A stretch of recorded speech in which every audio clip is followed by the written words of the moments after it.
So it's the latest instalment of Leeds United against Chelsea. And Pat, today, two team changes, one apiece, but they're both significant because for Leeds, there's no Patrick Bamford out injured as expected. So Dan James comes in for him, who was sent off here in May against Chelsea. And for Chelsea, just the one change, and that is Conor Gallagher coming into the team for N'Golo Kante, who is injured. So it's his first start for Chelsea, but it's significant on both sides, isn't it? Well, neither's good, neither's perfect, really, because obviously James, you know what he's got? He's got rapid pace. It's fantastic, the pace he's got, but he's not an all-round centre-forward, so holding the ball up might be a difficulty. They will look at that back line and see there are maybe a lack of pace with Thiago Silva, but then Thiago Silva never seems to get done by pace. He's too clever for it, but that's a big miss, Bamford. But don't underestimate the fact that, Kante being missing, Kovacic being missing is very, very big.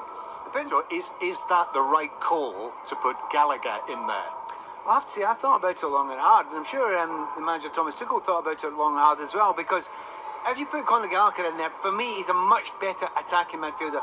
Every time I've ever seen him as a sitting midfielder, can get caught in the ball sometimes, but more specifically, he goes forward. He just leaves his position, and that's not what Chelsea want most of the time. So, he's not perfect for that position, although I rate him as a player. I think he's a great player. The temptation might have been to move Reece James into the right wing-back position and put Ruben Loftus-Cheek into that centre midfield with his physicality.